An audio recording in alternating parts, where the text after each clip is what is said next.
Dylan Mangel here with Nebraska Extension, and today, starting off bright and early, we've got a dewy morning, and that means white mold. It's becoming the busy season for plant disease. August seems to be when things take off, so let's hit the road and see what we can see up there. All right, we are at our first field. We're gonna stop off here and have a look just to see how this is doing.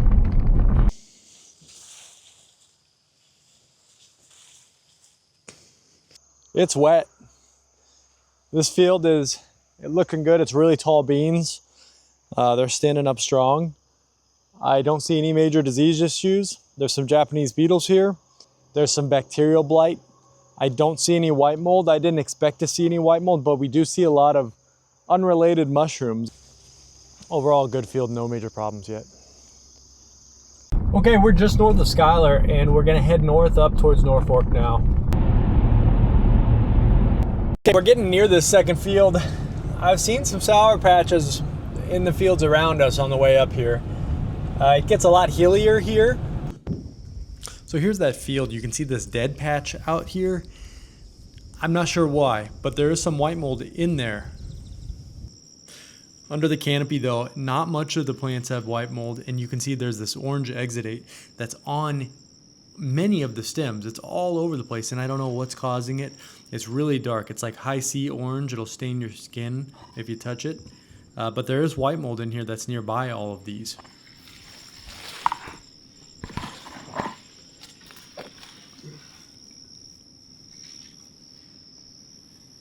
The soil's wet, and if you look closely, you can see here's an apothecia mushroom or a white mold mushroom. So those are here and they were here.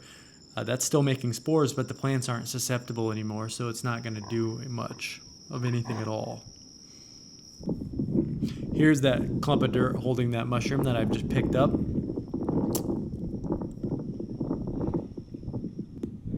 And here's one of those white mold plants. You can see the infection happened pretty low down on the plant, so this infected quite a while ago.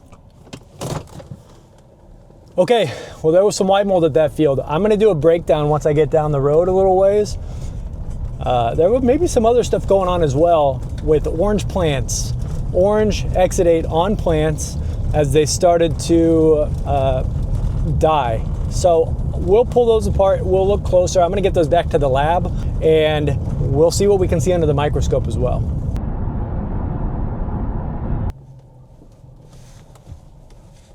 All right, we're at our next field. We're at Haskell Lab. Let's go take a walk, see what we can find out here. And then I'm gonna do our weekly 11 a.m. Friday live stream from here in about an hour, or half an hour. So let's see what we can find before that to show everyone. Welcome to Haskell Lab. This is where we do our primary white mold research. This is our main field here. We've got a lot of diversity. We've got a lot of different trials. Notice how hilly it is, and notice this field's going down into a bowl. That's what really enables some of our white mold research. Down here at the bottom is where the white mold seems to be worse. So we've got a lot of sensors out here monitoring a lot of different disease. We've got a watchtower monitoring disease over there. That must be Talley's over there visiting his trial. Let's go dig around and see what we can find. There's a long list of white things out here that aren't white mold, and that's a white caterpillar, not white mold. We cut these alleys in our trials. We do this so we can know where our plots are, we can organize our treatments easier, and it's important, but we actually cut these alleys later in the season. We don't always do them early, and in fact, our white mold ones over there on the edge where we've got our white mold trials, we just have flags there. The reason we do that is because we want to maintain that high moisture, high humidity environment as long as possible. So right now when I'm walking through these plots, unlike that other field this morning, what I'm looking for is wilting plants. That is a sign that something's going on down there. Weeds still get no mercy. We've actually had really good weed control here this year. But these things can grow. Here's how I scout for white mold. You really got to get down here. And we're looking for disease on plants at this stage, or plants that are just starting to turn and bleach midway up the stem. and they'd be wilting from above the canopy, if you see that. I'm not seeing any yet. The soil surface is wet, and I see sclerotia on the soil surface. Banu just pulled up, and Cooper's here too. So here's scouting from the in the field perspective, pulling this canopy back, looking right here along the plants. I'm noticing mushrooms. We've got a little mushroom here, but that's not the one we're looking for. I can tell because it has gills on the bottom. You see that little pile? I don't know what does that. They're kind of all over the place. Are these earthworms that do this? I don't know what it is. Banu's coming. Let's see if he can find me.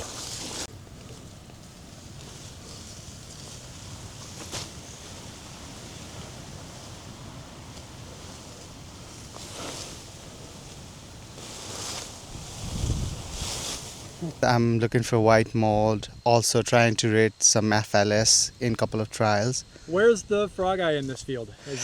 It's probably worse up on that side. Yeah, right? Like this sections where there are a lot of towers, I can see some spots really bad for FLS. I think I can see a gradient on FLS, cool. And because this is a varietal trial, you can see the differences. Yeah.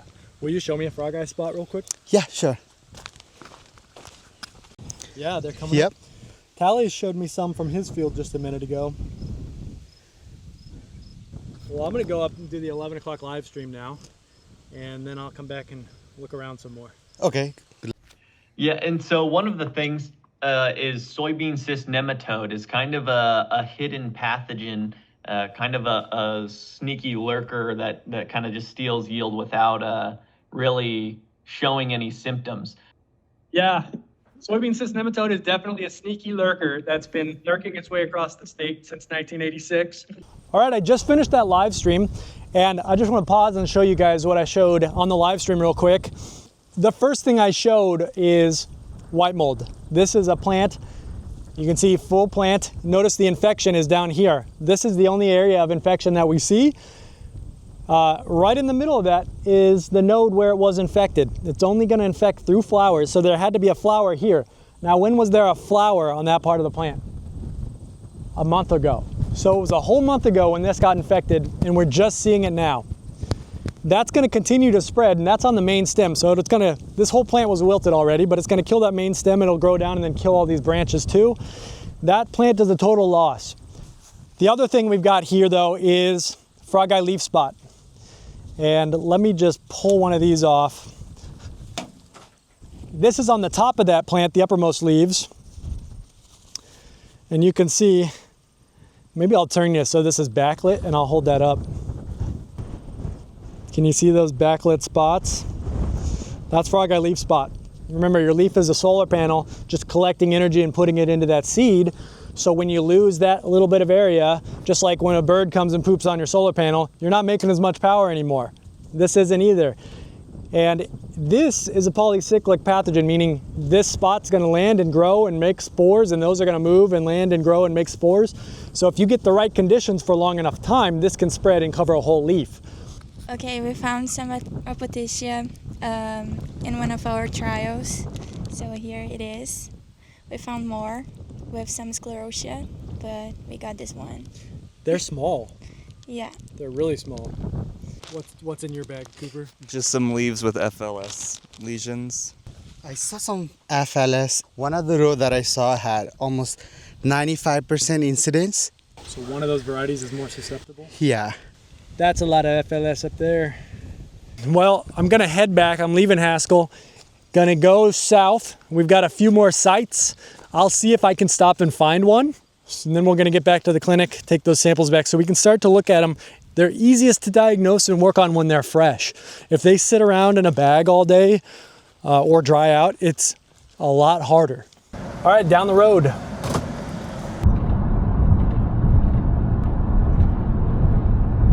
Okay, short change of plans. It's already 1:30 in the afternoon, and I really got to get back to campus before everyone leaves at 5. I've got a couple hours of driving to do, so I'm gonna shoot south. I want to get these plants to the lab so we can get them cooled and talk to some people about them before the end of the day. All right, we made it back. Let's head in there and see what we can see.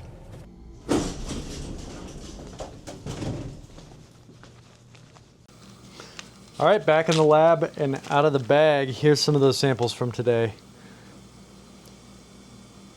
Frog eye and white mold. The frog eye is what I'm interested in seeing under the scope. So let's throw this one under there. And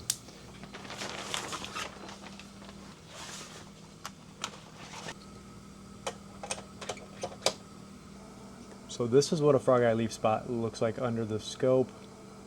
Let me zoom in a little for you. You can see that brown margin around the outside, the brown edge there. And this spore, or this spot, if we gave it a little more time and humidity, would have spores coming out of it. I think you can see some of them. I can see some. I don't know if you guys can see them. But those are what's going to spread and start the next spores on the same leaf or on neighboring plants or down the road. Okay, we got the diagnostician here in the lab now. This field from this morning is starting to look a lot more like anthracnose stem blight of soybean. Kyle's running a test for Phytophthora. Phytophthora.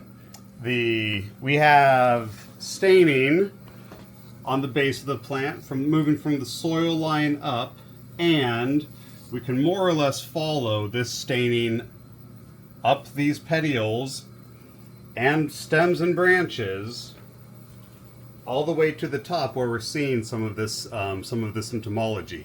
I have never seen Phytophthora do this, but I have a cheap, quick and dirty test for Phytophthora, so we're going to try it while we're trying other stuff as well. Now, anthracnose can also make what we saw online as an ooze of orange spore mass. So we're going to try and look for spores in that orange mass when we find one. So the orange was really vivid that even when it dried, it looked like still orange. It was like high C colored, bright orange. Kyle's making a simple slide here. Very basic wet mount that it's not going to survive a whole lot longer, but we just want to see what can we stick to the tape and all of the leaf hairs. So you put water on that slide, pulled the tape. Now we're going under the scope. So we're looking under the scope now. The leaf hairs themselves look stained. Okay, so we're looking under the video. The leaf hairs themselves look stained. Really, all that I am seeing on this slide are stained leaf hairs. Typically, Coleoptracum will produce conidia or spores that are kind of canoe or almost like crescent moon shaped, and I am not seeing any of those. That said, we could be early enough in the infection cycle that we're not getting those macroconidia yet. There should be conidia, and I did not find either these acervuli nor the conidia. Nope. And this is the diagnostic process. We don't know all of these things, but if we're getting those spore masses, we should be seeing spores. None of the fungal fruiting bodies are visible under the scope that I would expect to see with this. Now that said, it's been long enough that my Phytophthora test should be done.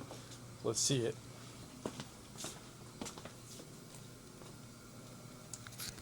And we used a Agdia Phytophthora immunostrip.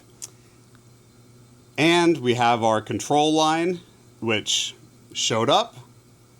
But our test line, so the line that would tell us that it was positive for Phytophthora, is negative. Good. Well, okay, now we know That at least the stuff up here does not appear to be Phytophthora. so it's not an aerial Phytophthora. Okay, so the trick now is to take one of these plants, and remember they were making that exudate in the field this morning when it was humid and wet. It was foggy the whole way up there, like it's been for 3 days, and we've had rain recently. We're going to put these in a humidity chamber, which Kyle's just spraying water on some paper towels inside of a box. We'll let it sit for We'll let a it little sit bit over of the time. weekend, and then I'll be in tomorrow to look at it. Potentially on Sunday, but for sure on Monday. We should start to see that fruiting body growing by Monday. If it's not growing, let me go back to the drawing board. And maybe back to the field. Okay, so that was a long day. Went through several fields. The second field, though, I saw this morning. That one was odd. That big dying patch, the orange exudate mysteriously on all the plants. Some white mold in there to throw us off. Could that have been the problem, or was it something else? I think where we stand right now that problem was anthracnose stem blight of soybean.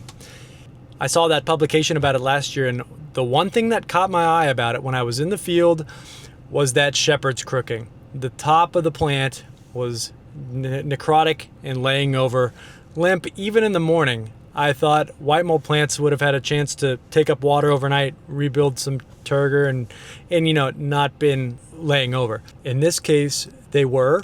I went back, I found that paper when I got back, and it looks just like it. We're gonna try and verify that as best we can, but these things take a couple days. We put that in humidity, and we're gonna hopefully have more of that orange exudate when we come back tomorrow and on Monday, just to see and verify if that's it. So thanks for watching. We'll include that update in next week. So in the meantime, if you need more information, watch us on YouTube or go to cropwatch.unl.edu. Thanks for hanging out this week.